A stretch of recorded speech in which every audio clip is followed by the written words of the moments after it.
जय हिंद, जय श्री राम। नवरात्रि के पहले दिन सभी को नवरात्रि की हार्दिक शुभकामनाओं के साथ आप सबका स्वागत है एक बहुत ही खास कार्यक्रम में, जिसमें आप झलक पाएंगे कि किस तरह स्वामी विवेकानंद का सपना साकार होता दिख रहा है।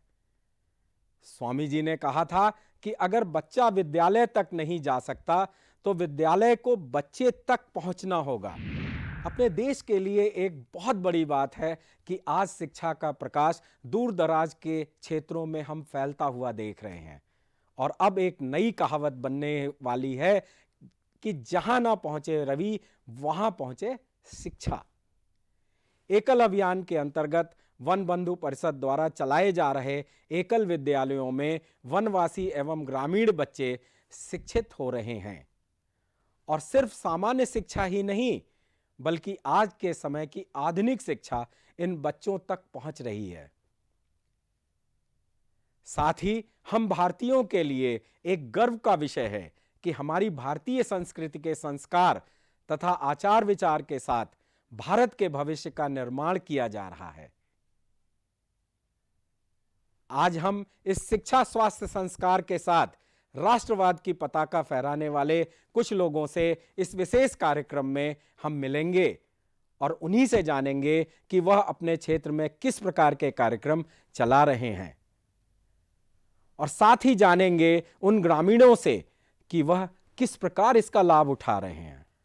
आज नवरात्रि के दिन सबसे पहले श्री राम की बात करते हैं, जो अयोध्या से श्री हरि सत्संग समिति के रथ पर सवार होकर पहुंचे हैं पालमपुर के दराती गांव में, जहां आप देख रहे हैं कि किस तरह से गांववासी सज धज कर और सड़क पर अल्पना बनाकर पूरे उत्साह के साथ उनके स्वागत की तैयारी कर रहे हैं। फिर भी आपको यह बताते चलते हैं कि इतना ही नहीं बल्कि आज आपको एक वर्चुअल वन यात्रा में हम ले चलते हैं, जिसमें हमारे साथ कई साथी आपको बताएंगे एकल ऑन व्हील के बारे में, और साथ ही दूर दराज के क्षेत्रों में होने वाले अन्य कार्यक्रमों के बारे में जो एकल अभियान के अंतर्गत वन बंधु परिषद द्वारा चलाए जा रहे हैं। तो चलते हैं, मिलते हैं सबसे पहले सतीश धीमान से, और उनसे प्रार्थना करते हैं कि वो आगे का हाल बताएं। जय श्री राम, जय श्री राम, जय श्री राम, जय श्री राम। गोविंद बोलो हरि गोपाल बोलो,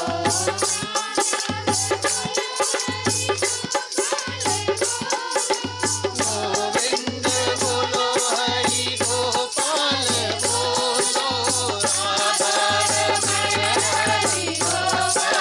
बोलो, राधा रमण हरि गोपाल बोलो, राधा रमण हरि गोपाल बोलो, मैं सतीश धीमान आज पालमपुर के धराटे गांव में हमारा ये रथ एक भव्य कार्यक्रम करने के लिए आया है, और यहाँ भव्य कार्यक्रम में लोगों के बीच में उपस्थित हमारे रामलला जी अयोध्या से गांव वासियों को अपने दर्शन करवाने के लिए और गांव में जो ग्राम देवता हमारे रहते हैं उनके साथ मिलन के लिए स्वयं चलकर यहाँ धराटी गांव में विराजमान हैं। आज गांव के लोग बारी बारी आएंगे और रामलला जी के दर्शन करके अपने जीवन को और सौभाग्य बनाएंगे और रामलला जी के दर्शन करके पुण्य का काम करेंगे।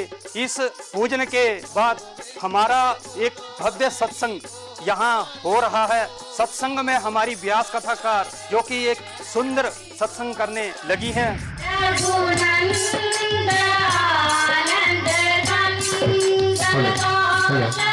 रथ का प्रभाव ये रहता है कि हम एक तो ऊंच नीच का जो भेदभाव हमारे गांव में रहता है, हमारे रथ के माध्यम से इसको दूर करने का हम प्रयास करते हैं।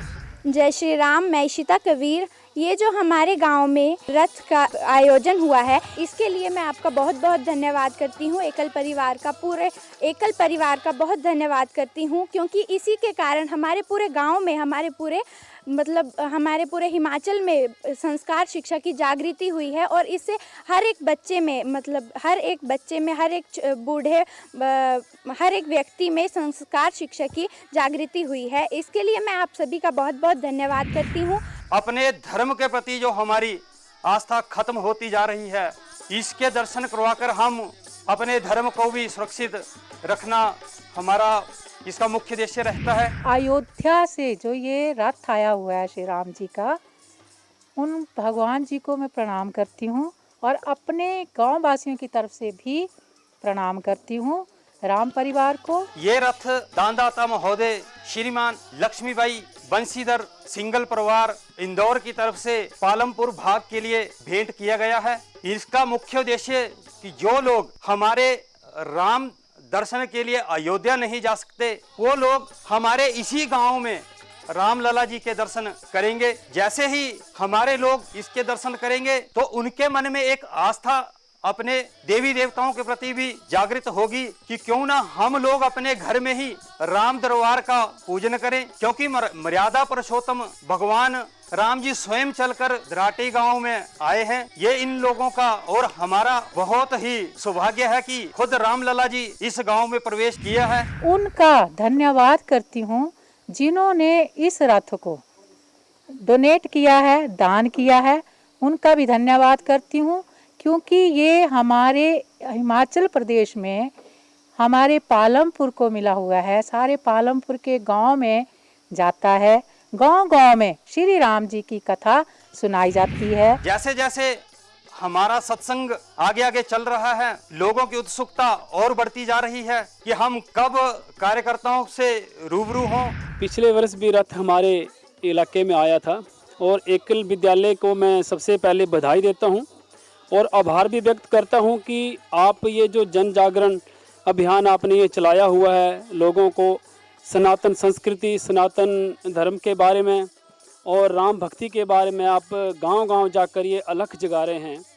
इससे हमारे युवाओं में, हमारे बच्चों में और इवन हम सब लोगों में एक भक्ति की भावना पैदा हो रही है, सकारात्मक शक्ति हम लोगों में पैदा हो रही है और मैं चाहता हूँ कि ये रथ पूरे हिमाचल में घूमना चाहिए और शायद घूमता भी है। जब ये रथ हमारा गांव में रहता है, सबसे ज़्यादा प्रभाव हमारा जो ग्रामीण छोटे छोटे बच्चे रहते हैं, सबसे ज़्यादा प्रभाव उसके ऊपर रहता है। मैं बहुत खुश हूँ। ये एकल विद्यालय का मैं बहुत बहुत धन्यवाद करना चाहती हूँ। ये प्रोग्राम आया है तो हम सभी को एक अच्छा मन में कुछ ये मिला है, जागृत हुआ है। एक तो प्राथमिक शिक्षा की में जो हमारे बच्चे सीखते हैं, उसी के साथ हमारा जब रथ गांव में प्रवेश करता है तो बच्चों में बहुत उत्सुकता होती है कि इसमें आखिर है क्या। हमारे इस रथ को आए हुए यहाँ पे लगभग 1 साल हो गया है। 1 साल से हम पालमपुर भाग में 11 संचों में कार्य कर रहे हैं। हमारा यहाँ पे दिन में मतलब 25 दिन हमारा कार्यक्रम रहता है रथ का। कई लोग यहाँ पे गांव के लोग जो अयोध्या राम मंदिर के दर्शन नहीं कर पाते, तो रथ मैं यहाँ पर एक इसमें बना हुआ है, राम का दरबार बना हुआ है जिसका लोग दर्शन करते हैं। हम उन्हें दर्शन करवाते हैं और रात को हम वहाँ पे जाकर इस रथ में प्रोजेक्टर लगा हुआ है जिसमें हम रात को गांव वालों को इकट्ठा करके इसमें हमारी रामायण जो है, रामायण का वहाँ पे सारा प्रोजेक्टर में दिखाते हैं। गांव का जो युवा 18 से 25 वर्ष की आयु के जो हमारे युवा रहते हैं, इनको भी इससे बहुत बड़ी प्रेरणा मिलती है। इसका उदाहरण तो आज हमारा यहाँ जो कार्यक्रम हुआ वो सारा स्थानीय जो युवा थे उनके माध्यम से हुआ, जिसमें जितना भी व्यवस्था की दृष्टि है वो सारी युवाओं ने यहाँ की। तो इसमें युवाओं का भी बहुत बढ़ चढ़कर इसमें योगदान रहता है। चंदन है इस देश की माटी, तपोभूमि हर ग्राम है, हर वाला देवी की प्रतिमा, यहाँ बच्चा बच्चा राम है। साथियों, मैंने आपको अभी रथ योजना के बारे में बताया, परंतु हमारा अभियान यहीं ख़त्म नहीं हो जाता। मैं आपको अपने दूसरे साथी अजय राणा जी के साथ जो पालमपुर के एक छोटे से सुदूर गांव में, मड़ गांव में हमारा एकल ऑन व्हील के बारे में आपसे रूबरू होंगे। तब तक के लिए जय श्री राम। आज इस एकल वन यात्रा में आप सबका मैं हार्दिक स्वागत और अभिनंदन करता हूं। आज पालमपुर अंचल के मठ गांव में आज ये एकल वन यात्रा जो होने जा रही है, मैं अजय राणा, संभाग प्रमुख उत्तरी हिमाचल संभाग, गत 20 वर्षों से मैं इस कार्य में कार्यरत हूँ। आज मैं आप सबको एकल ग्रामोत्थान फाउंडेशन की तरफ से जो एकल ऑन व्हील हमें प्राप्त हुआ है, ये वनवासी रक्षा परिवार फाउंडेशन के सौजन्य से हम सबको प्राप्त हुआ है। ये एकल ऑन व्हील है क्या, मैं आपको इसकी मैं आप सबको जानकारी देता हूँ। एकल ऑन व्हील जो है गाँव के ऐसे ग्रामीण गाँव सुदूर जो सड़क की सुविधा जहाँ कम है, ट्रांसपोर्टेशन यातायात का जो साधन जहाँ कम है, लोग जो है अपना किराया व्यय करके जो है वो दूर कंप्यूटर शिक्षा प्राप्त नहीं कर सकते हैं। ऐसे बच्चों के लिए इस एकल ऑन व्हील का जो है प्रावधान किया गया है, जिसके माध्यम से हम जो है बच्चों को डिजिटल शिक्षा, कंप्यूटर की बेसिक एजुकेशन जो हम देते हैं।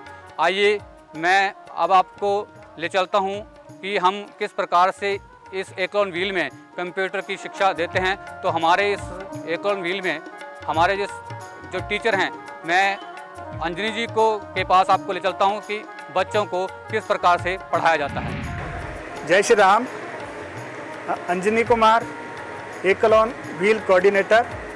इस एकल ऑन व्हील के अंदर 8 सीटर बसेज है। इसके अंदर 16 सीटर बच्चों की बैठने की कैपेसिटी है।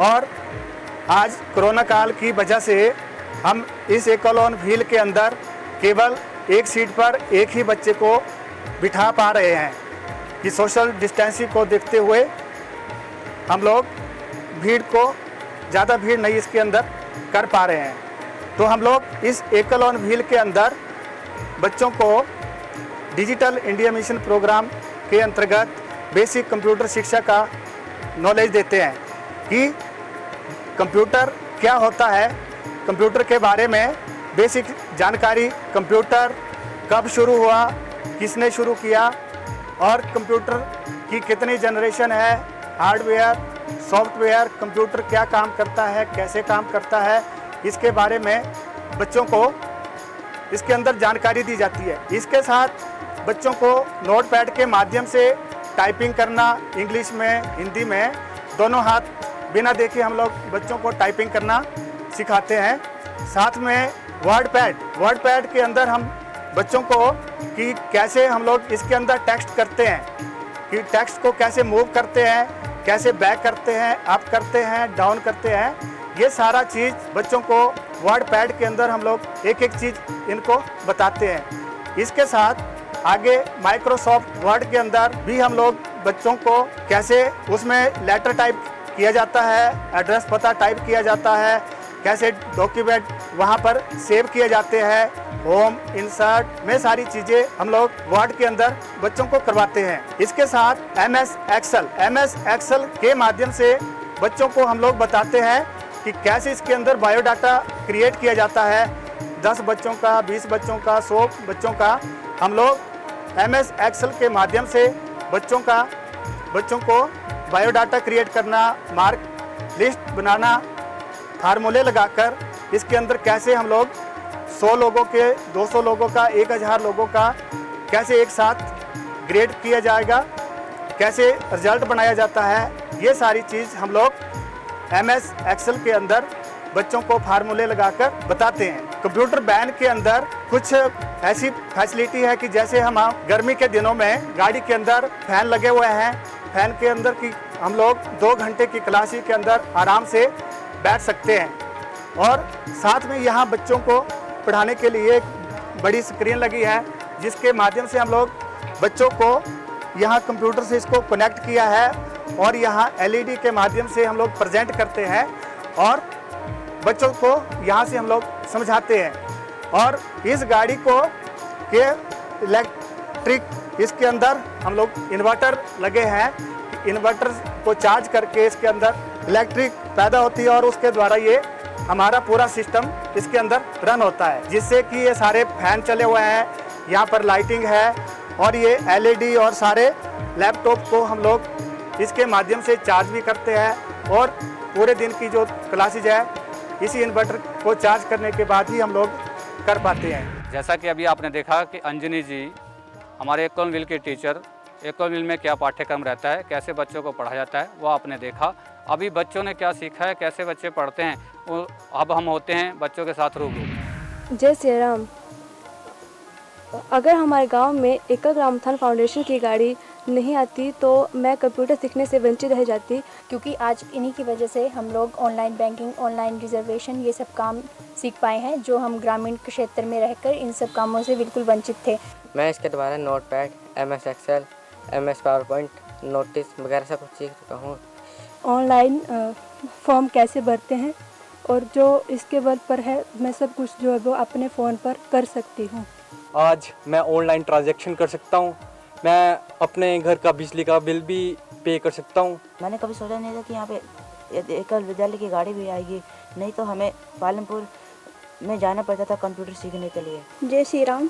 मैं एकल ग्रामोत्थान का बहुत बहुत धन्यवाद करती हूँ, जिनकी वजह से मैं आज कंप्यूटर सीख पाई हूँ। धन्यवाद। ज्ञान को बहुत बहुत धन्यवाद देना चाहूँगी, बहुत बहुत आभार व्यक्त करना चाहती हूँ। धन्यवाद। धन्यवाद। एकल विद्यालय का मैं बहुत बहुत शुक्रिया अदा करना चाहती हूँ। शुक्रिया अदा करता हूँ, धन्यवाद।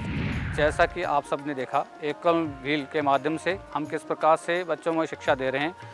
उत्तर हिमाचल संभाग में पालमपुर अंचल जैसलमेर के कुल 344 छात्रों ने शिक्षा ग्रहण की, उनको हमने सर्टिफिकेट वितरित किए हैं और जो है इसके माध्यम से हमारे जो छात्र या महिला पुरुष हैं वो आत्मनिर्भर बन रहे हैं। दर्शकों, हम लिए चलते हैं शिमला के ठियोग के मिंजोर गांव में, जहां एक विद्यालय की और भी गतिविधियां हम आप सबको दिखाएंगे। जय श्री राम जी। मैं अनीता हेटा, प्राथमिक प्रशिक्षण प्रमुख अंचल कुमारसन, आप लोगों का तहे दिल से अभिनंदन व स्वागत करती हूँ। आज मैं मौजूद हूँ कुमारसन अंचल के ठियोगसंज के मझौर गांव में, जहां पर वन यात्रा द्वारा प्रथम विद्यालय का शुभारंभ किया जा रहा है। आइए अब मैं आप लोग को वहां ले चलती हूं, जहां पर हमारे बच्चों द्वारा भिन्न भिन्न प्रकार का कार्यक्रम किया जाएगा।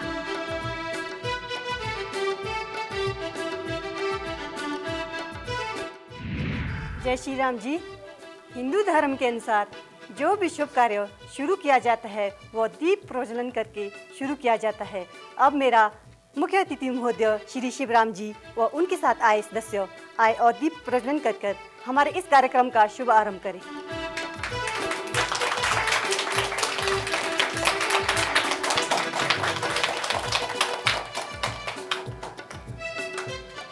ओम शुभम करोति कल्याणम आरोग्य सुख संपदा दुष्ट बुद्धि विनाशाय दीपम ज्योति नमस्तुते। दीपम ज्योति जन ब्रह्मा दीपम ज्योति दीपम ज्योति हरते पापम दीपम ज्योति नमस्तुते। दीपम ज्योति नमस्तुते। गुरु रे ब्रह्मा गुरु रे विष्णु गुरु रे देवो महेश्वरा गुरु रे साक्षात् परम ब्रह्मा तस्मै श्री गुरुवे नमः। हमारे लिए बड़े ही सौभाग्य की बात है कि आज हमारे मध्य में दूर दूर क्षेत्र से यहाँ पर आए हुए हैं, मुख्य अतिथि जी आए हुए हैं। हमारे लिए बड़ी ही वो हर्ष व गर्व की बात है कि आज हमारे इस वन यात्रा के प्रथम विद्यालय का शुभारंभ किया जा रहा है। अब मैं आचार्य दीदी रेखा शर्मा जी से निवेदन करती हूँ कि वो अपने इस विद्यालय का संचालन करें। दीदी जी धन्यवाद। मैं अपनी पाठशाला का शुभारंभ कर रही हूँ। सावधान, ब्रह्म नास्तिति ब्रह्म नाथ कुरु। ओम का उच्चारण ओम।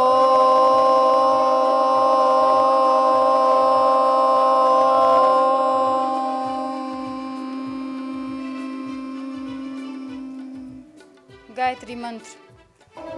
भूर्भुवस्सुः तत्सवितुर्वरेण्यं भर्गो देवस्य धीमहि हंसे वाहिनी ज्ञानदायिनी अम्ब विमलमति दे, अम्ब विमलमति दे।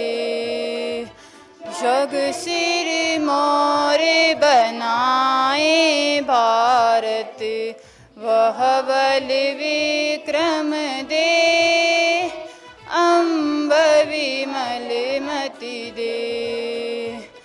मातृ प्रणाम। 1 2 3। मैं एकल विद्यालय की आचार्य हूँ। मैं पिछले 2 वर्षों से एकल विद्यालय में काम कर रही हूँ।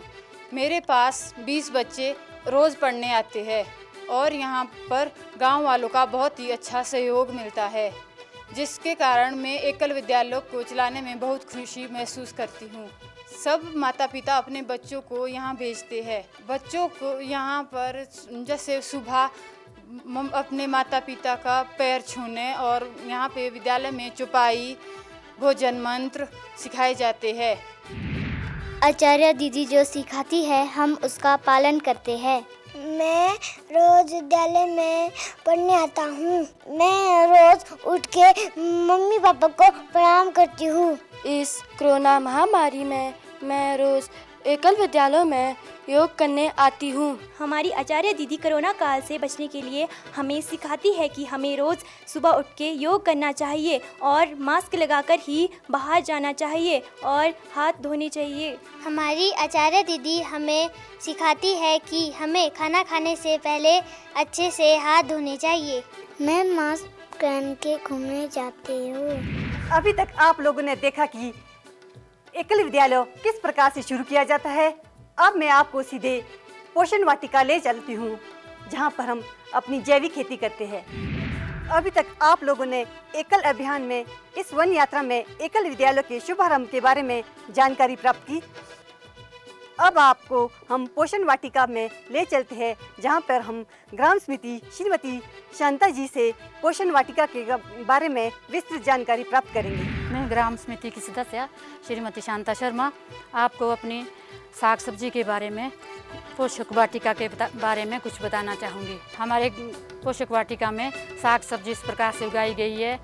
कड़वा करेला, बैंगन, गोभी, हरी मिर्च, अदरक, इस तरह की हमारे, और हम इसमें ज़्यादातर जैविक खाद का ही प्रयोग करते हैं। एकल अभियान के अनुसार ही हम लोगों ने जैविक खेती करना शुरू किया है। जय श्री राम। विपिन सपैया, संभाग गतिविधि प्रमुख, उत्तरी हिमाचल प्रदेश। आज मैं आपको जैविक खाद के बारे में जानकारी देना चाहता हूं। हम गांव-गांव में जैविक खाद के माध्यम से हम 2 दिन का वर्क का नियोजन करते हैं। हम गांव के लोगों को जैविक खेती की ओर ऑर्गेनाइज कर रहे हैं, ताकि प्रत्येक गांव के लोग जैविक खेती की ओर अग्रसर रहें। और इसको हम जैविक खेती बहुत प्रकार से हम गाँव में बनाते हैं, परंतु पहाड़ी इलाका होने के कारण हम इसको बायोडंक पद्धति द्वारा ही जैविक खेती का निर्माण कर रहे हैं।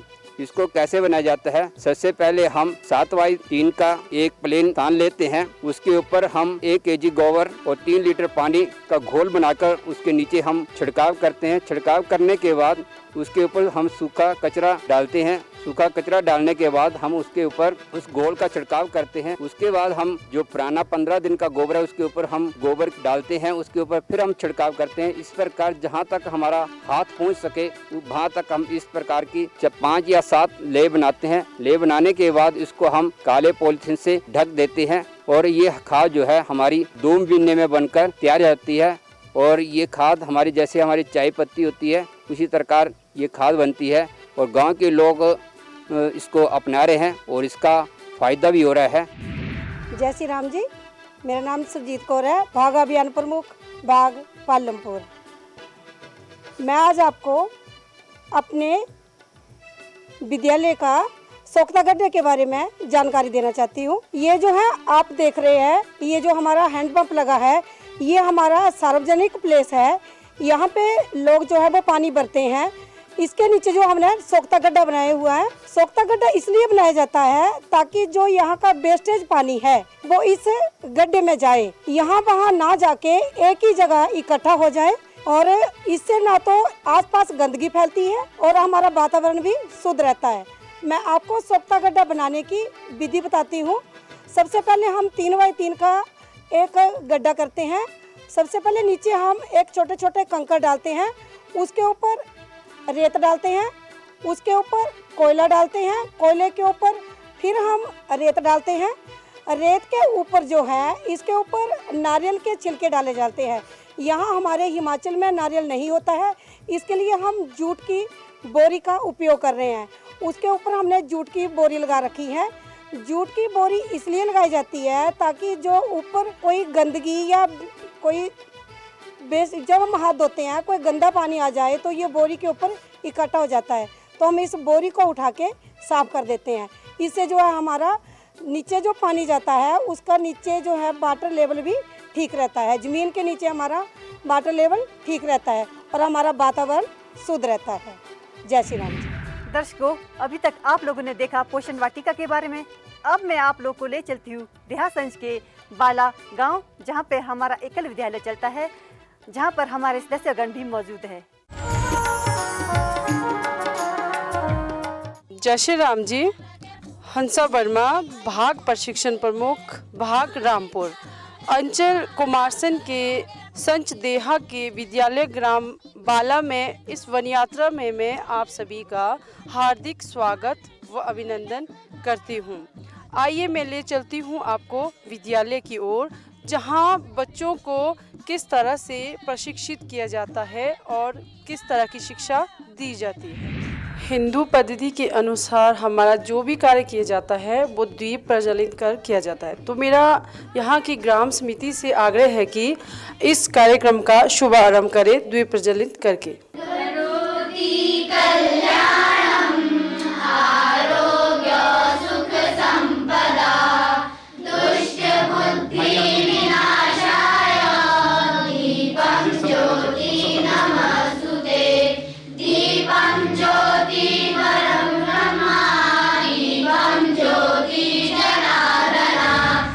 सत्कारं स्वागतम् अभिवादनम हो आपका। आपने आने का यहाँ पर कष्ट किया, आपने आने का यहाँ पर कष्ट किया, खुशी से झूम गाने का ये मौका दिया, खुशी से झूम गाने का ये मौका दिया। आपकी नन्ही भोली भाली बेटियां, आपकी नन्ही भोली भाली बेटियां, आपके जीवन की ये मांगे दुआ, आपके जीवन की ये मांगे दुआ। खुशियों के ये फूल हमेशा खिलते रहे, खुशियों के ये फूल हमेशा खिलते रहे, हम और आप हमेशा मिलते रहे। द्वीप प्रज्वलन के बाद आइए मैं आपको ले चलती हूँ सीधे विद्यालय, जहाँ हमारी आचार्य कुमारी प्रियंका जी किस तरह से बच्चों की कक्षाएं शुरू करती है, किस तरह से हमारा विद्यालय प्रारंभ होता है।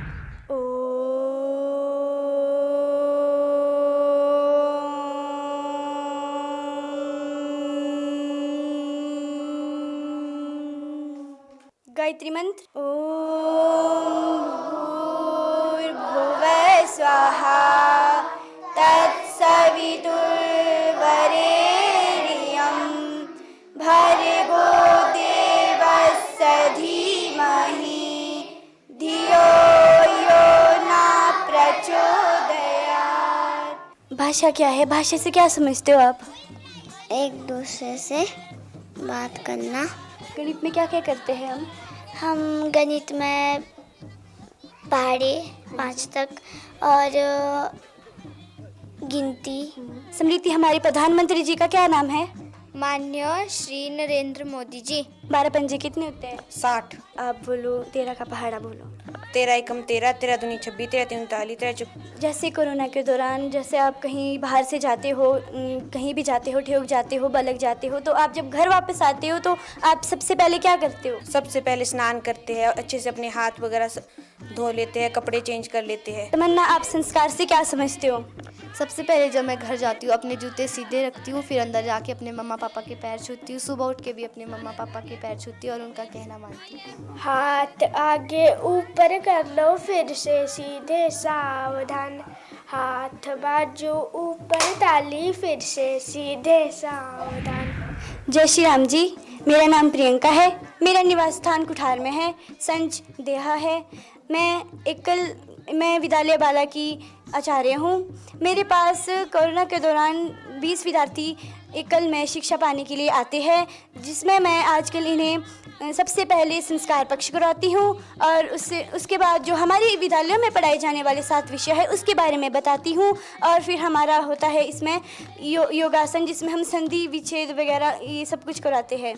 हमारे पास 7 विषय है। पहला है भाषा, दूसरा है गणित, तीसरा है सामान्य ज्ञान विज्ञान, चौथा है शारीरिक शिक्षा, पांचवा है स्वास्थ्य, छठवा है हमारे पास संस्कार शिक्षा और सातवां है हस्तशिल्प शिक्षा। ये 7 विषय मैं एकल विद्यालय में पढ़ाती हूँ। कार्यक्रम को देख करके मुझे अति हर्ष होता है। जो एकल विद्यालय के जो शिक्षक है जो कार्य चला रहे हैं, ये बहुत ही संतोषजनक कार्य चल रहा है। हमारे अनुभव के आधार पर जिस तरह से इन्हें शिक्षा आचरण से संबंधी दी जा रही है, तो हमें बड़ी खुशी है। हम देखते हैं तो ये बहुत अच्छा कार्यक्रम है, काबिले तारीफ है, प्रशंसनीय। जो शिक्षिकाएं यहाँ है सभी यंग है, तो हमें खुशी होती है कि हमारा देश अगर इसी तरह का कार्यक्रम चलता रहे तो ये आगे बढ़ेगा। जय हिंद, जय भारत। मैं महिला समिति की अध्यक्ष हूँ। मेरे गांव में यहाँ पे जितने भी विद्यालय चल रहे हैं तो वो सभी संतोषजनक से चल रहे हैं। सभी जो जितनी भी आचार्य है वह टाइम टू टाइम अपने जो इनका कार्यक्रम है ठीक से चला रही है। बाकी जो यहाँ पे जैविक खेती के बारे में जो है ये आचार्य जो है सब लोगों को जो है बताती है, और कचरा गड्ढा और सूखा गड्ढा के बारे में भी ये लोगों को जागरूक करती है। जय श्री राम जी। मेरा नाम मीरा वर्मा है। मैं संच देहा की संच प्रमुख ऐसी मेरी जिम्मेवारी है। आज एकल विद्यालय में हमारे 5 प्रकार की शिक्षा दी जाती है, जैसे कि प्राथमिक शिक्षा। जय श्री राम जी।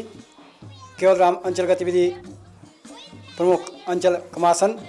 तो आज यहाँ बाला गांव में वन यात्रा के दौरान आए हुए समस्त ग्राम समिति व संच समिति के सदस्यगण, आप सभी का यहाँ आने पर हार्दिक स्वागत।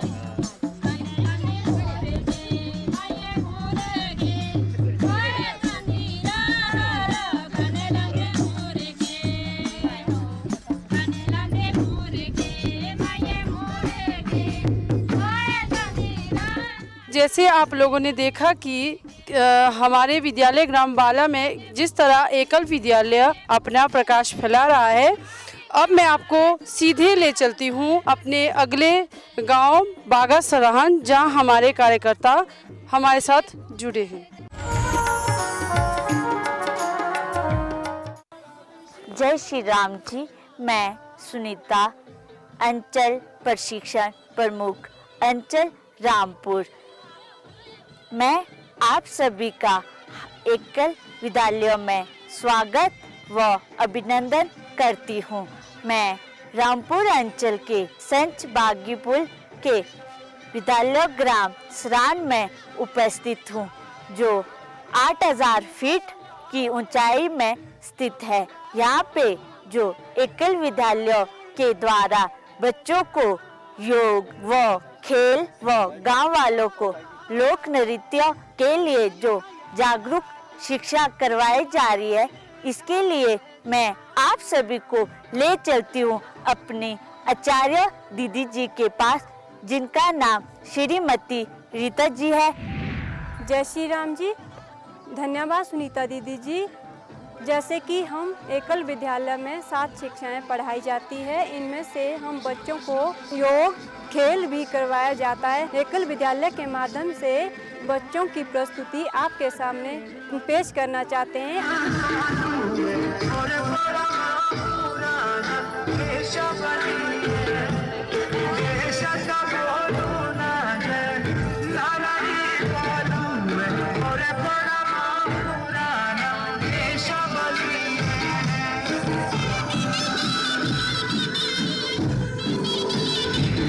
जय श्री राम जी। मैं संजीत, अंचल कार्यालय प्रमुख अंचल कुमारसन का एक कार्यकर्ता हूँ।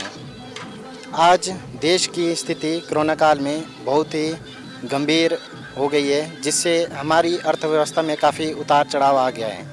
हमारे एकल अभियान के जो विद्यालय हैं वो काफ़ी सुदूर इलाकों में चल रहे हैं। ऐसे ही हमारे एकल अभियान के कार्यकर्ता गांव-गांव में जाकर योगा की कक्षाएं ले रहे हैं, क्योंकि आजकल कोरोना काल की स्थिति में जो है हमारे विद्यालय, सरकारी विद्यालय या प्राइमरी जो विद्यालय हैं वो नहीं चल पा रहे हैं। इसलिए हमारे एकल का कार्यकर्ता गांव-गांव में जाकर योगा की कक्षाएं चलाता है। जय श्री राम जी। आप सभी देख रहे हैं कि बच्चों को जो है खेल करवाया जा रहा है, धरती आकाश पाताल। तो जो हमारे इसमें जो है जो मुख्य लीडर है वो बीच में है, तो ये जो है इनको जो है संदेश दे रही है कि धरती आकाश पाताल। तो ये जो है इनसे अलग करवा रही है, ताकि यदि ये इनके साथ करेगी, जैसे ये मान लो बोल रही है कि धरती जो है हमारी कमर पे होती है और ये आकाश की तरफ इशारा कर रही है। यदि बाहर का बच्चा आकाश की तरफ करे तो इसमें जो है ये आउट होता है, उसे जो है मतलब इस खेल से जो है बिठाया जाता है। मतलब जो है इस तरह से जो हमारी ये संख्या जो है कम होते जाएगी और लास्ट में जो है इस खेल में हमारा जो है 1 या 2 बच्चे ही जो है इसमें रह जाएंगे।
तो अभी तक आपने देखा कि किस तरह friends of tribal society Himachal Pradesh के दूर दराज के क्षेत्रों में शिक्षा, स्वास्थ्य, संस्कार का प्रकाश फैला रहे हैं। यह 5 गांव उन लाखों में कुछ हैं जहां इस तरह का कार्य चल रहा है। कोशिश इस बात की है कि भारत का आने वाला भविष्य संस्कारित, शिक्षित, स्वस्थ तथा आजकल की आधुनिक तकनीकियों से अनभिज्ञ न हो। यहाँ मैं दराती, मठ गांव, मझौर, बाला, कुठार तथा सरहंद से जुड़े अपने साथियों को धन्यवाद करता हूँ और आपको लिए चलता हूँ झियारा कुल्लू, जहाँ से हमारे केंद्रीय सह अभियान प्रमुख श्री खेमानंद सापकोटा जी तैयार हैं आपका स्वागत करने के लिए तथा इस अभियान के बारे में कुछ और महत्वपूर्ण जानकारियाँ आप तक पहुँचाने के लिए।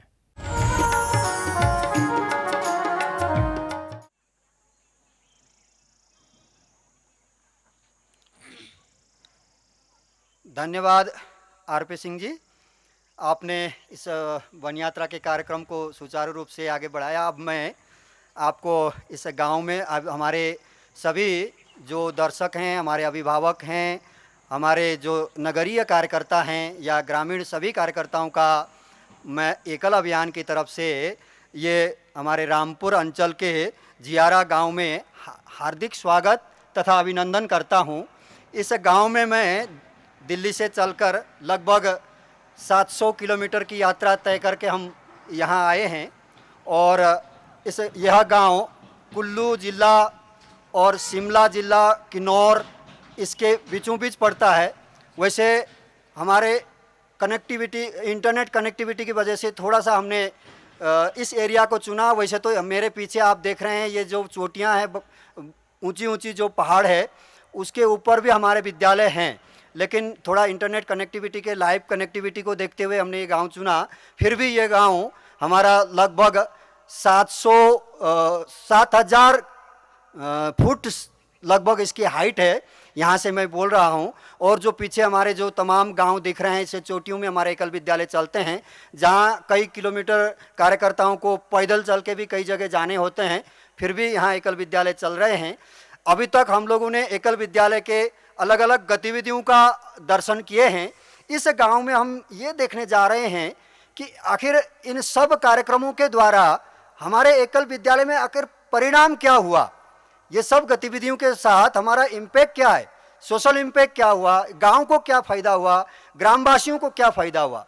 आपको मैं संक्षिप्त में बताना चाहूँगा कि हिमाचल प्रदेश में आज से लगभग 13 वर्ष पूर्व 2003 में एकल विद्यालय यहाँ प्रारंभ हुए और ये एक छोटा सा प्रदेश है, कुल 12 जिले हैं और लगभग 15,000 इसमें कुल गांव होंगे।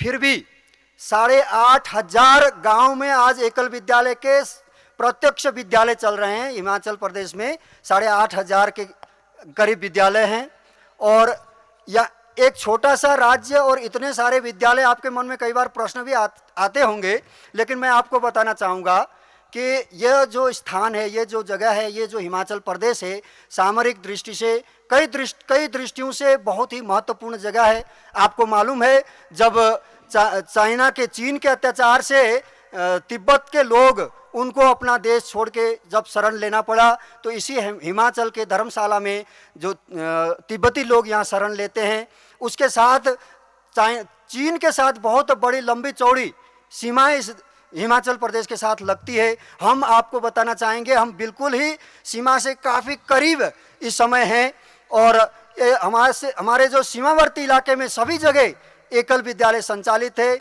और एकल विद्यालय में जो हमारे कार्यकर्ता हैं, हमारे ग्राम समिति है, हमारे युवा इससे जुड़े हैं, हमारे जो सैनिक हैं उनके साथ हर दृष्टि से सहयोग देने के लिए तत्पर रहते हैं।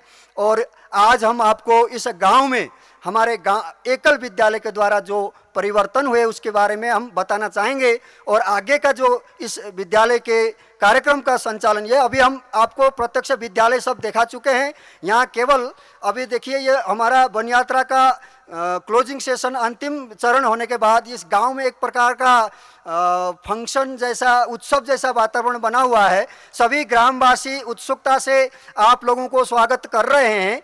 तो मैं अब हमारे जो इस हिमाचल प्रदेश के जो 2 संभाग है, इसमें ये जो दक्षिणी संभाग के संस्कार शिक्षा के जो प्रमुख हैं आदरणीय महेंद्र शर्मा जी से निवेदन करूंगा कि आगे का कार्यक्रम आप संचालन करें। आदरणीय महेंद्र जी। बहुत बहुत धन्यवाद भाई साहब। आज के इस कार्यक्रम में मुझे मंच संचालन का विशेष जिम्मा सौंपा गया। प्रयास करूंगा कि आज के इस लाइव कार्यक्रम में इस गांव की सभी हमारी जो एक्टिविटी है, पंचमुखी शिक्षा के माध्यम से हम गांव में क्या परिवर्तन लाना चाहते हैं, इसके माध्यम से हम आपको रूबरू करेंगे। और सबसे पहले मैं आज सभी को बधाई दूंगा कि आज माता रानी का नवरात्रा प्रारंभ है। आप सबके लिए शुभकामना और बहुत सारी बधाई। और इसके साथ साथ हमारा आज का एक बहुत ही परम सौभाग्य का विषय है कि आज के दिन हम जिला कुल्लू के एक निर्मंड ब्लॉक के अंदर, जो काफ़ी अभी तक भाई साहब पूरा वृत्तांत समाचार आपको बता चुके हैं, लेकिन इस गांव के अंदर हम आज ये जो कार्यक्रम हम एकल का आप दिखा रहे हैं, इसमें एकल के माध्यम से हमने क्या परिवर्तन और क्या परिवर्तन हो रहा है, क्या होगा, और क्या गांव की ग्राम समिति, क्या हमारे विद्यालय के बच्चे और क्या हमारी पंचमुखी शिक्षा के माध्यम से, जो संस्कार शिक्षा के माध्यम से हम गांव में प्रयास कर रहे हैं कि भाई क्या वहाँ से परिणाम आने चाहिए, ऐसा आज हम इस कार्यक्रम के अंतर्गत आप सभी के रूबरू का हम करना चाहेंगे और करवा रहे हैं। तो मेरा अभी आप सभी का इस आज के इस कार्यक्रम में स्वागत एवं अभिनंदन, और शुभार्थी टीम जो हमारे बीच में आज इतने दूर से पधारी हैं, विशेष उन सभी का मैं बहुत बहुत भाईजनों का स्वागत अभिनंदन करता हूं कि हमारे हिमाचल में आप पधारें और इतने दूर से आए। और मैं अब कार्यक्रम को आगे बढ़ाता हूं कि हम जब से एकल हमारे यहाँ पे शुरू हुआ, उसके बीच से हमारे जितने भी बच्चे पढ़ कर के निकले और एकल के माध्यम से पढ़ें और आज बहुत बड़े किसी न किसी उच्च स्तर तक वो शिक्षा ग्रहण कर रहे हैं या किसी उच्च पद पर आज कार्यरत हैं, तो ऐसी ही हमारी एक इस गांव की एक बहन है सुश्री संगीता जी। मैं संगीता जी से निवेदन करूंगा, आग्रह करूंगा कि आप आएं और अपना अनुभव हम सबके रूबरू करवाएं और हम सबको सुनाएं। और संगीता जी हमारे पहले एकल में छात्रा रही हैं और आज बीएससी नौनी यूनिवर्सिटी की जो शाखा हमीरपुर से कर रही हैं। तो इनके जीवन में एकल का क्या प्रभाव रहा और क्या ये बताना चाहेंगे, आइए संगीता जी से सुनते हैं। संगीता जी। जय श्री राम जी। मेरे गांव में 2013 से एकल का कार्य शुरू हुआ था। मेरी माता स्कूल के बाद मुझे एकल विद्यालय के लिए छोड़ा करती थी। शुरू में मुझे अच्छा नहीं लगता था, फिर मुझे लगा कि यहाँ पे तो हम खेल कूद के साथ साथ ही शिक्षा ग्रहण कर रहे हैं, तो शिक्षा तो बच्चे ग्रहण कर ही लेते हैं, परंतु एकल विद्यालय से मैंने कुछ संस्कारों को भी सीखा है, जैसे कि सुबह उठते ही माँ धरती को प्रणाम करना, माता पिता के चरण स्पर्श करना और गायत्री मंत्र, हनुमान चालीसा इत्यादि। मैंने ये सभी संस्कार एकल विद्यालय से ही सीखे हैं, जिन्हें मैं आज भी अपने जीवन को सफल बना रही हूँ। कुछ पंक्तियाँ हैं जो मैंने लिखी है एकल विद्यालय के लिए, मैं आपके साथ साझा करना चाहती हूँ। एकल विद्यालय नव पीढ़ी का है पथ प्रदर्शक, एकल विद्यालय नव पीढ़ी का है पथ प्रदर्शक, भटक न जाए नव पीढ़ी, यही है इसका एक मकसद। हिंदू राष्ट्र के सुदृढ़ की यह है एक नींव, हिंदू राष्ट्र के सुदृढ़ की यह है एक नींव, नई पीढ़ी को बचाने की यह है एक नई तरकीब। धन्यवाद। जय श्री राम जी।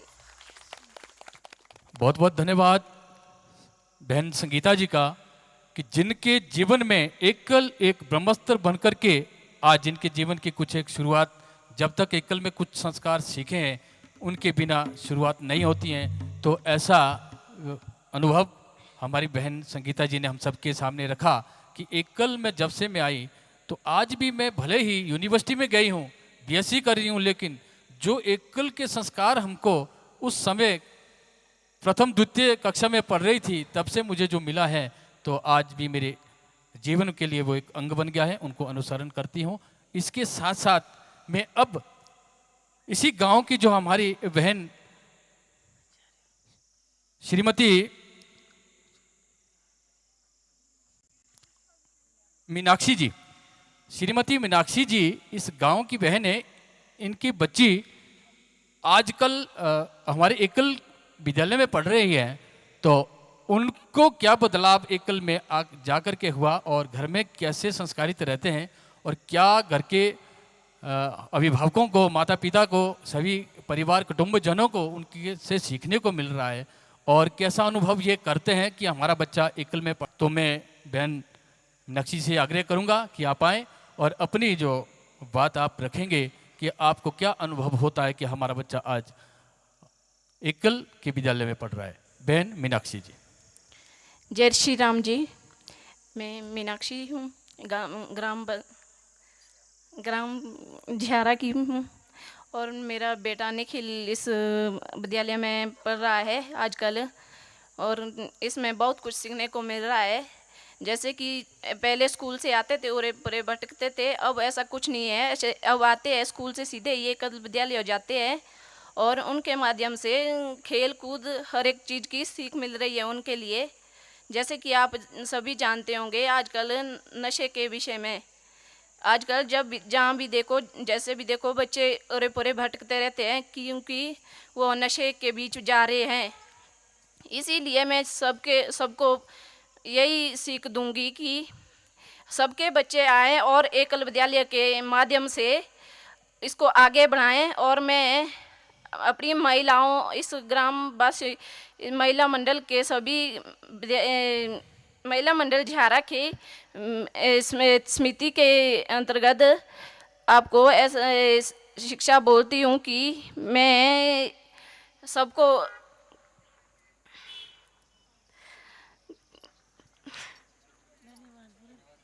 धन्यवाद। बहुत सुंदर। मुझे लगता है कि बहन कुछ भावुक भी हो गई है कि हम जो चाहते हैं वो एकल कर रहा है। हम सबके बच्चे एकल में जाएं और एकल में पढ़ रहे हैं, वहाँ से जो शिक्षा हमको मिल रही है और ख़ास करके संस्कार शिक्षा की हम बात करते हैं कि इन्होंने कहा भी कि हमारे जो युवा पीढ़ी है आज नशा की तरफ ज़्यादा अपना पेश कर रही है, तो इसलिए हम चाहते हैं कि एकल से जो बच्चा पढ़ कर के आ रहा है और एकल में जो बच्चा जाता है वो संस्कारित और बिल्कुल भी इस तरह की विषय उनके दिमाग में भी नहीं आ सकते हैं, क्योंकि एकल में जो संस्कार की चीज़ें सिखाई जाती हैं, उनको बातें बताई जाती हैं, देश के प्रति बताया जाता है, अपनी संस्कृति के प्रति बताया जाता है। तो ऐसा इनका अनुभव आप सबने सुना। तो मुझे लगता है कि इस पूरे जो हमारे बीच में आप देख रहे हैं तो इतने लोगों का अनुभव है कि हमारे पास समय कम पड़ जाएगा। तो आइए इसके साथ साथ मैं अब विजय जी से आग्रह करूंगा कि आप आएँ और हमें इस गांव में जो हमारी ग्राम समिति की बैठक हम आपको हमारे बीच में जो उपस्थित हैं बैठक में, तो इस ग्राम समिति की बैठक के बारे में हमारे विजय जी हम सबको जानकारी देंगे। आइए बहन विजय जी। सभी को एकल प्रणाम। अभी मैं ग्राम समिति की भूमिका के बारे में आप सभी को जानकारी देना चाहूँगी। हम गांव में 8 प्रकार की समितियां बनाते हैं। आज हम सभी के लिए सौभाग्य की बात है कि हमारे बीच 8 प्रकार की समितियां उपस्थित है। 8 परिणाम के साथ गांव का सर्वांगीण उन्नति एकल अभियान अपनी योजना को जमीन पर संचालित कर रहा है। यहाँ 8 प्रकार की समितियों का कार्य इस प्रकार से है। नंबर 1 हमारी शिक्षा समिति पूर्ण साक्षर गांव। नंबर 2 आरोग्य समिति पूर्ण स्वस्थ गांव। नंबर 3 विकास समिति पूर्ण विकसित गांव। नंबर 4 स्वराज समिति पूर्ण जागरूक गांव। ये हमारी सेवा समितियां हैं। इसी प्रकार से हमारी संगठन समितियां हैं। नंबर 1 सत्संग समिति समरस गांव। नंबर 2 आरोग्य समिति व्यसन मुक्त गांव। नंबर 3 युवा समिति सुरक्षित गांव। नंबर 4 संगठन समिति संगठित गांव। इस प्रकार से हमारी समितियां गांव में कार्य करती हैं। 8 परिणाम के साथ 8 प्रकार की समितियां इस प्रकार से गांव में कार्य करती हैं। 8 परिणाम उल्लंघन के साथ ग्राम की देवताओं व गांव का विकास करती हैं। इसी के साथ जय श्री राम। बहुत बहुत धन्यवाद विजय जी। आपने हमको ग्राम समिति के बारे में, जो हम गांव में समितियों का आयोजन करते हैं, जो गांव में हमारी समिति रहती हैं 8 प्रकार की, इसके बारे में आपने पूर्व हमको जानकारी दी, बहुत विस्तृत जानकारी दी। इसके लिए आपका मैं बहुत बहुत धन्यवादी और बहुत बहुत तहे दिल से धन्यवाद करता भी हूँ। और इसके साथ साथ अभी जो हम एकल के माध्यम से जो हम पंचमुखी शिक्षा की बात करते हैं, तो वैसी पंचमुखी शिक्षा के माध्यम से हमारा जो एक संस्कार शिक्षा है, तो संस्कार शिक्षा के लिए हम सब लोग जानते हैं कि संस्कार शिक्षा में सत्संग, कथा, हरि सत्संग ये सब हमारा रहता ही है। तो बिनु सत्संग विवेक ना होई, राम कृपा बिनु सुलभ ना सोई। तो ये सब हम सब जानते हैं कि बिनु सत्संग विवेक ना हुई, कि भाई सत्संग के बिना हमको कभी विवेक नहीं हो सकता है, और राम के बिना वो सुलभ नहीं हो सकता है, कि राम जी की कृपा है तो तभी तो ये सब हम कर सकते हैं। तो आइए अब हम आपको संस्कार शिक्षा के माध्यम से जो हमारी व्यासपीठ पर आज विराजमान हमारी व्यास कथाकार बहनें विराजमान है, तो इनके माध्यम से हम संस्कार शिक्षा की जो हमारी पद्धति है कि संस्कार शिक्षा के हम कथा प्रवचन गांव-गांव में जाकर के, उसका एक उद्देश्य है, उसका एक लक्ष्य है संस्कार शिक्षा का, कि हम गांव में जाएंगे, सत्संग करेंगे, सत्संग के माध्यम से उस गांव को संगठित करेंगे, उस गांव को समरस करेंगे, उस गांव को व्यसन मुक्त करेंगे। ऐसा श्री हरि सत्संग समिति और हमारी संस्कार शिक्षा के माध्यम से जो संचलन अभी हमारे मंच पर विराजमान जो व्यास कथाकार बहनें हैं, मैं बहनों से निवेदन करूंगा कि आज का जो कथा प्रसंग है आप शुरू करेंगे। आइए कथाकार व्यास कथाकारों के मुखारबिंद से आज का प्रसंग श्रवण करते हैं। आइए बहन व्यास कथाकार।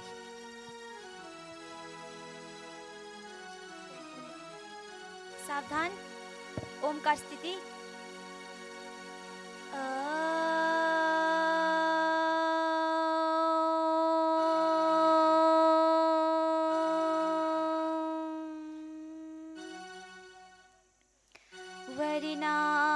वर्णानामर्थ संघानां रसानां छन्दसामपि मंगलानां चक्रतारो वन्दे वाणी विनायको। गुरुर्ब्रह्मा गुरुर्विष्णु गुरुर्देवो महेश्वराय। गुरुर्साक्षात् परं ब्रह्मा तस्मै श्री गुरुवे नमः। आइए हनुमंत विराजिए, कथा कहूँ मति अनुसार, तुम सेवक रघुनाथ के दर्शन दीजिए आज। बोलिए सियावर रामचंद्र भगवान की जय। परमपिता परमेश्वर, अखिल ब्रह्मांड के नायक, सृष्टिकर्ता, पालनकर्ता, संहारकर्ता ऐसे मेरे प्रभु श्री राम जी हैं, जिनके बाम बाग में जगत जननी सीता माता जी विराजमान है और भैया लखनलाल जी विराजमान है। ऐसे प्रभु के चरणों में नित्य निरंतर सेवारत अंजनी पुत्र हनुमंत लाल जी के युगल चरणों में मैं अपनी वाणी रूपी पुष्पांजलि अर्पित करती हूँ। तथा इस कथा सत्संग भवन पर विराजमान मेरे प्रिय भाई बहनों तथा गणमान्य व्यक्तियों, आप सभी के हृदय में जो सूक्ष्म रूप से परमात्मा विराजमान है, मैं उसे हृदय से कोटि कोटि नमन करती हूँ। जय सिया राम जी। तो आइए कथा शुरू करने से पहले एक छोटा सा भगवत नाम का संकीर्तन करते हैं। तो संकीर्तन क्यों करते हैं? क्योंकि हमारा मन और हृदय को साफ करने के लिए हम संकीर्तन करते हैं। बोलिए सियावर रामचंद्र भगवान की जय। श्रीमन नारायण नारायण हरि हरि, श्रीमन नारायण नारायण हरि हरि, श्रीमन नारायण नारायण हरि हरि।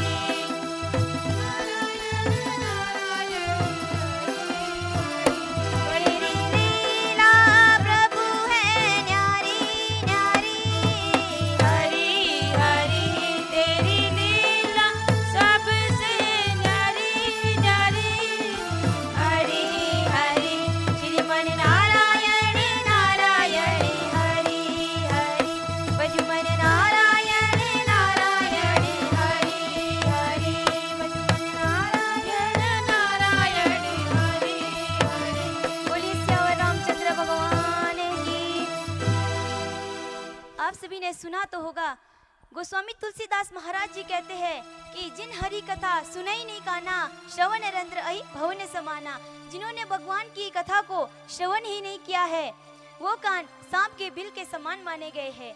तो भगवान राम जी के वैसे तो अनेकों भक्त रहे हैं, लेकिन उनमें शबरी माता एक ऐसी अनन्य भक्त रही है। तो तो मेरा आज का प्रसंग शबरी माता के ऊपर है।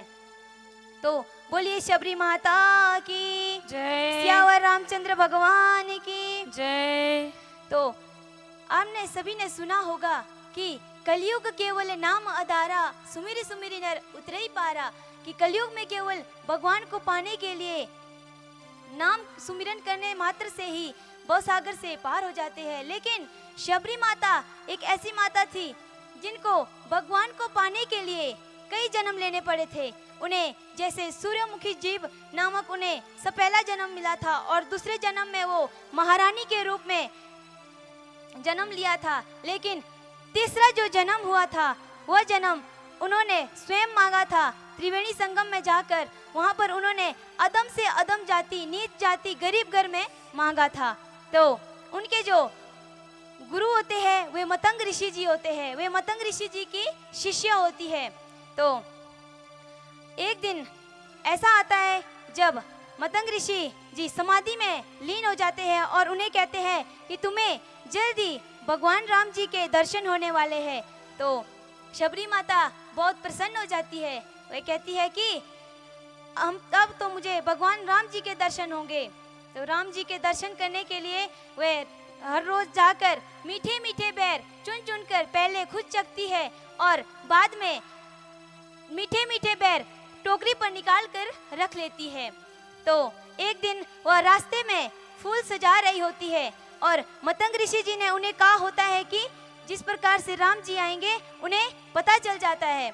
तो जैसे ही शबरी माता फूल को नीचे रख रही होती है उतने में वहां पर राम जी आ जाते हैं और उन्हें आभास हो जाता है कि राम जी आ गए हैं। बोलिए सियावर रामचंद्र भगवान की जय। तो इस तरह से शबरी माता कहती है कि हे राम, मेरे पास तो तुम्हारे लिए खिलाने के लिए कुछ भी नहीं है। मैं तो एक नीच जाति से हूँ, गरीब घर से हूँ, मेरे पास तो कुछ भी नहीं है। तो प्रभु श्री राम जी क्या कहते हैं कि मैं ऊंच नीच का भेद नहीं रखता, मैं केवल भक्ति भाव से जो मुझे मानता है उसको ही प्रिय मानता हूँ। तो मेरा आप सभी से विनम्र निवेदन है कि आप सभी ने भी जाति पाति का भेदभाव छोड़ देना है। बोलिए सियावर रामचंद्र भगवान की जय। जब हमें मनुष्य जन्म मिला ही है तो उसमें कहाँ ऊंच नीच देखना, हमें तो सभी को एक साथ सत्संग करना चाहिए, सभी के साथ प्रेम से रहना चाहिए। और जिस तरह से शबरी माता के जूठे बैर राम जी ने खाए उसी प्रकार से हमें भी सभी के साथ प्रेम से रहना चाहिए। बोलिए सियावर रामचंद्र भगवान की जय। और गोस्वामी तुलसीदास महाराज जी एक छोटी सी चौपाई में कहते हैं, बड़ी भाग्य मानुष तन पावा, सुर दुर्लभ सब ग्रंथ ही गावा, कि बड़े भाग्य से मनुष्य जन्म लेते हैं, बड़े भाग्य से जो है हमें मनुष्य की जन्म की प्राप्ति होती है। इसको पाने के लिए तो भगवान राम जी, भगवान कृष्ण जी सब लोग तरसते, सब भगवान भी तरसते हैं।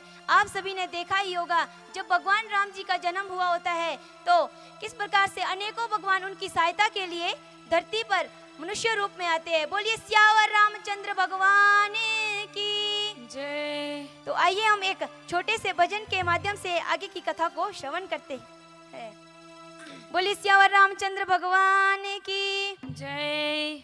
मानव तन अनमोल रे, माटी में ना रोल रे, अब जो मिला है फिर न मिलेगा, कभी नहीं कभी नहीं कभी नहीं। मानव तन अनमोल रे, माटी में ना रोल रे, अब जो मिला है फिर न मिलेगा, कभी नहीं कभी नहीं कभी नहीं।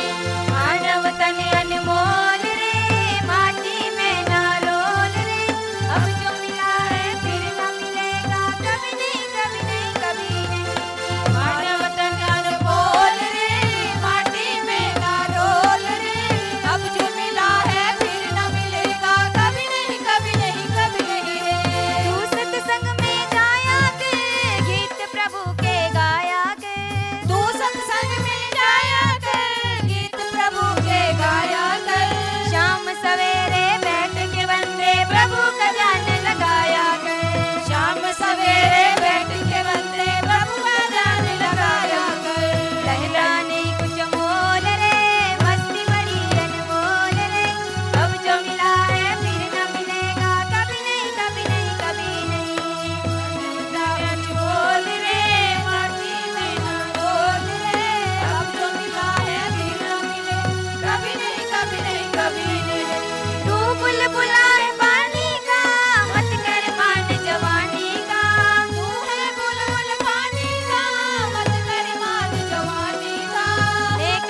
मतलब का संसार है, इसका नहीं एतबार है। मतलब का संसार है, इसका नहीं एतबार है। सोच समझ कर चले नर बंदे, भूल नहीं अंगार है। सोच समझ कर चले नर बंदे, भूल नहीं अंगार है। अब तो अखियाँ खोल रे, प्रभु से नाता जोड़ रे। अब जो मिला है फिर न मिलेगा, कभी नहीं कभी नहीं कभी नहीं। अब तो अखियाँ खोल रे, प्रभु से नाता जोड़ रे। अब जो मिला है फिर न मिलेगा, कभी नहीं कभी नहीं कभी नहीं। बोलिए सियावर रामचंद्र भगवान की जय। तो मैंने पहले भी कहा था कि बड़े भाग्य से मनुष्य का तन मिला होता है। अनेकों जगह मैं कथा करने गई, वहाँ पर कहा कि उतना समय ही नहीं मिलता कि मैं कथा कर सकूं। लेकिन इसमें हम सभी को ना कि सुबह उठकर अगर समय नहीं मिलता है तो कीर्तन भजन करना ही ज़रूरी नहीं है भगवान को जगाने के लिए और अपने आप को जगाने के लिए। आजकल क्या करते हैं लोग, आंखें तो उनकी बंद होती है लेकिन उनका ध्यान मोबाइल पर होता है। सुबह उठते ही वो मोबाइल पर, बिस्तर पर मोबाइल को ढूंढने लग जाते हैं। लेकिन मेरा आप सभी से आग्रह है कि सुबह जब आंखें बंद होती है तो हमारे हस्त दर्शन करने से मात्र ही भगवान के दर्शन हो जाते हैं। जो हमारी ऊपर की हस्त रेखाएं होती है उसमें सबसे ऊपर लक्ष्मी माता वास करती है और मध्य में हमारी सरस्वती माता निवास करती है और नीचे हमारे नंद गोपाल जी वास करते हैं। केवल हस्त मात्र दर्शन से ही हमारे पूरे दिन की शुरुआत अच्छे से हो जाती है। बोलिए सियावर रामचंद्र भगवान की जय। तो कहा जाता है कि हरि अनंत हरि कथा अनंता, हरि अनंत हरि कथा अनंता, कही सुनाई सब भव विधि सब संता। कि भाई हरि की कथा भी अनंत है। जिस प्रकार से समुद्र से पानी निकालते ही जाओ, समुद्र के से पानी समाप्त नहीं हो जाता, ठीक उसी प्रकार से रामचरित मानस से अगर छोटा सा प्रसंग लिया जाए तो कथा समाप्त नहीं हो जाती। बोलिए सियावर रामचंद्र भगवान की जय। आइए छोटा सा संकीर्तन भजन बोलिए सियावर रामचंद्र भगवान की जय। राम नाम अति मीठा है, कोई गा के देख ले। राम नाम अति मीठा है, कोई गा के देख ले। आ जाते हैं राम, कोई बुला के देख ले। आ जाते हैं राम, कोई बुला के देख ले। राम नाम अति मीठा है, कोई गा के देख ले। राम नाम अति मीठा है, कोई गा के देख ले। आ जाते हैं राम, कोई बुला के देख ले। आ जाते हैं राम, तो बुला के देख ले। श्री राम जय जय राम, श्री राम जय जय राम। श्री राम जय जय राम, श्री राम जय जय राम। श्री राम जय जय राम, श्री राम जय जय राम। श्री राम जय जय राम, श्री राम जय जय राम। मन भगवान का मंदिर है, मैंने न आने देना।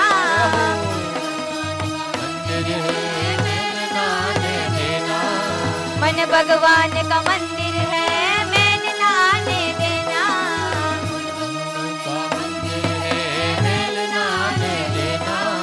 मानव तन अनमोल रतन है, व्यर्थ न देना। मानव तन अनमोल रतन है, व्यर्थ गवाना देना। राम नाम प्रभु का नाम, श्री राम जय जय राम, श्री राम जय जय राम। श्री राम जय जय राम, श्री राम जय जय राम। राम नाम अति मीठा है, कोई गा के देख ले। अति मीठा है, कोई गा के देख ले। आ जाते हैं राम, कोई बुला के देख ले। आ जाते हैं राम, कोई बुला के देख ले। बोलन जैसा रोग नहीं, सदा मौन बन रहना। बोलन जैसा मौन नहीं, सदा मौन रहना। बोलन जैसा रोग नहीं, सदा मौन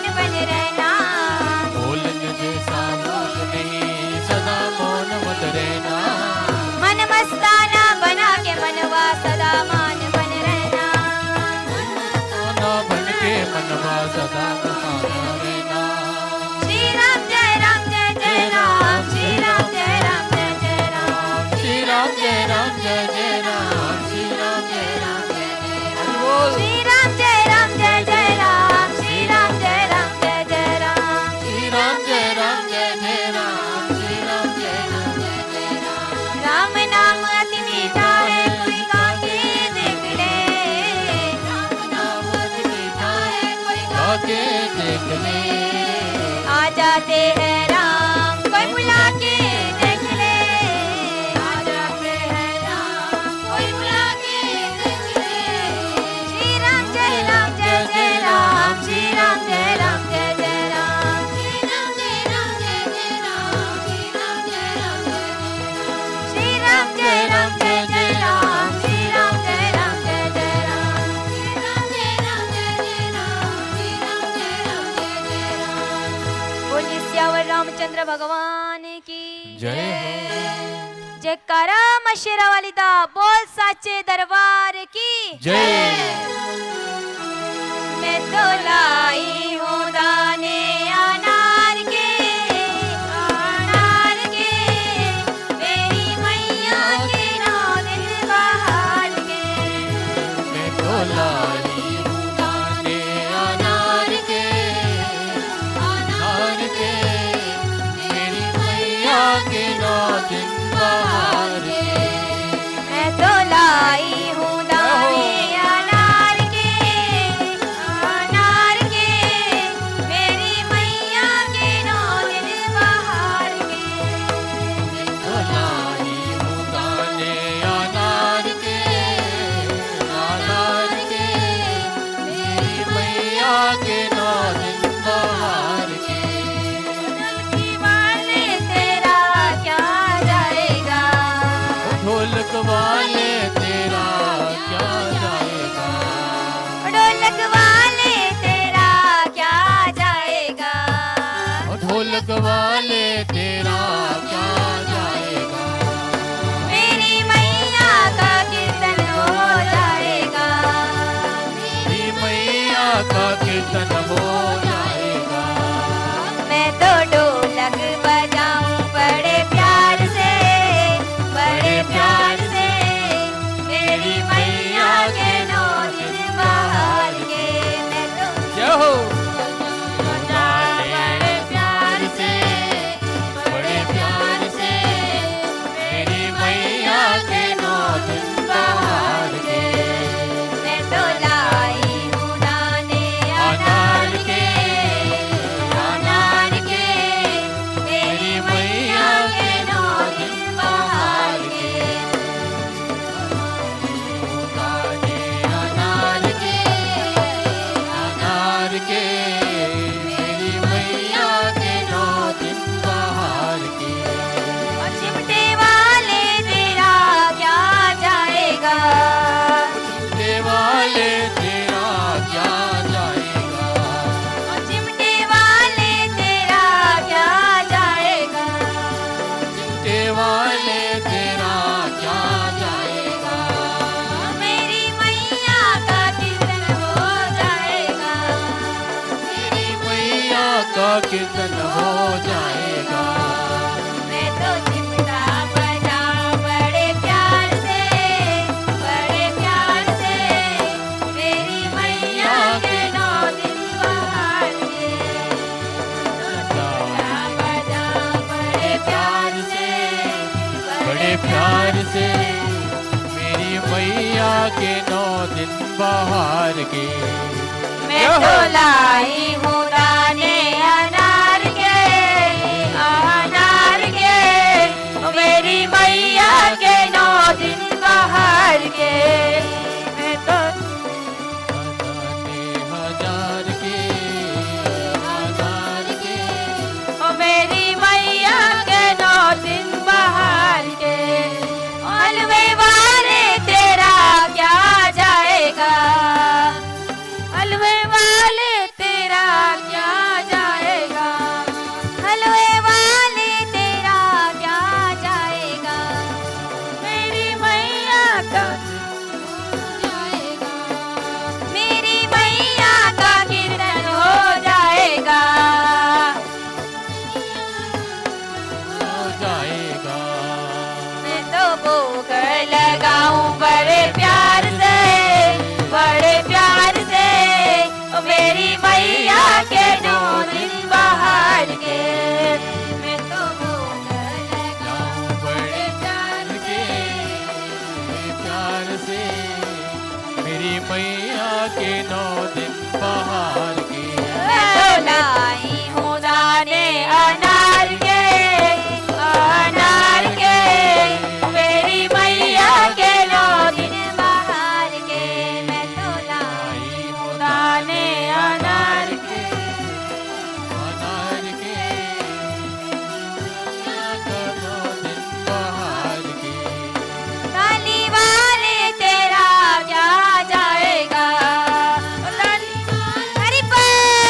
कीर्तन हो जाएगा।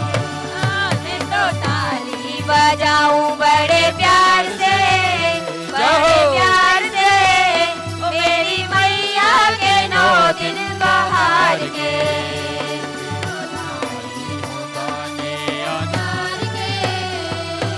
अनार के मेरी मैया के 9 दिन बहार के। मैं तो लाई हूँ दाने अनार के, अनार के, ओ मेरी मैया के 9 दिन बहार के। मैं तो लाई हूँ दाने अनार के, अनार के मैया के 9 दिन बहार के। ढोलक वाले तेरा क्या जाएगा, ढोलक वाले तेरा क्या जाएगा, ओ ढोलक वाले तेरा क्या जाएगा, ढोलक वाले तेरा क्या जाएगा।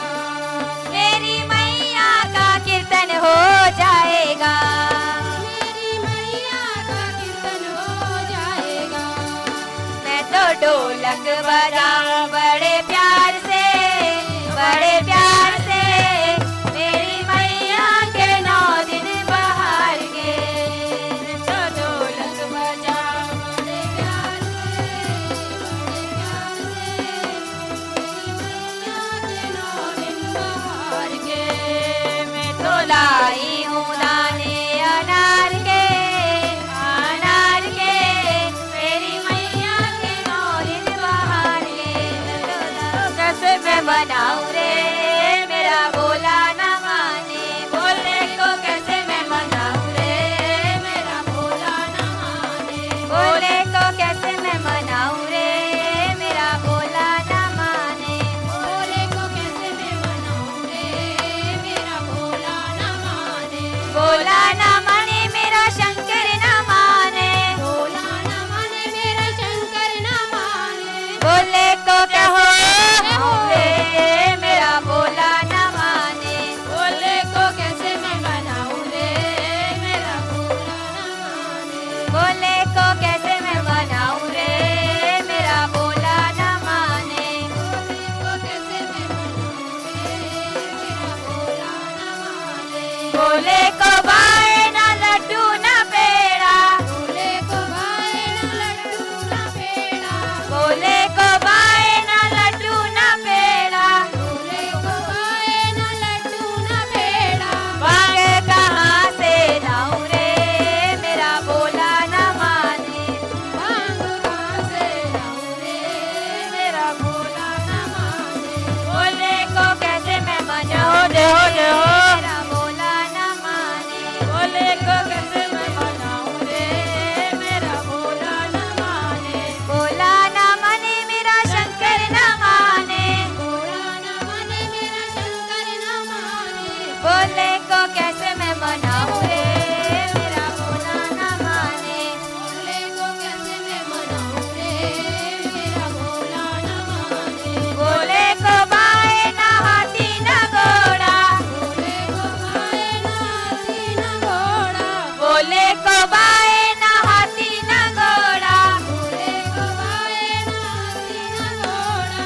नंदी कहाँ से लाऊं रे मेरा बोला न माने, नंदी कहाँ से लाऊं रे मेरा बोला न माने, बोले को कैसे मैं मनाऊं रे मेरा बोला न माने, बोले को कैसे मैं मनाऊं रे मेरा बोला न माने, बोले को कैसे मैं मनाऊं रे मेरा बोला न माने, बोले को कैसे मैं मनाऊं रे मेरा बोला न माने। बोले को बाए न फूलों की माला, बोले को बाए न फूलों की माला, बोले को बाए न फूलों की माला, बोले को बाए न फूलों की माला। सब कहाँ से लाऊं रे मेरा बोला न माने, सर्व कहाँ से लाऊं रे मेरा बोला न माने, बोले को कैसे मैं मनाऊं रे मेरा बोला न माने। तो अभी आपने देखा वर्चुअल वन यात्रा, जो एक आपको लग रहा होगा कि एक आप एक सपना देख रहे हैं, एक ऐसे भारत का जो नया बन रहा है, जहां सब शिक्षित होने का दंभ हम भर सकते हैं। हम कह सकते हैं कि आज हमारा बच्चा बच्चा शिक्षित है, संस्कारित है और साथ ही हम सब राष्ट्रवाद में एक झंडे के नीचे खड़े हुए हैं। दर्शकों, आज हम यहीं लेते हैं विदा। हम उन सब अपने रिपोर्टरों को, अपने उन सब साथियों को धन्यवाद देते हैं जिन्होंने एक कड़ी मेहनत के बाद इन दूर दराज इलाकों से हमारी रिपोर्टिंग करी और ऐसे काम को सफल बनाया, ऐसे काम को आसान बनाया जो बहुत ही मुश्किल लगता था। आज के दिन उन सब को हम साधुवाद देते हैं तथा कहते हैं जय हिंद, जय भारत। स्वावलंबी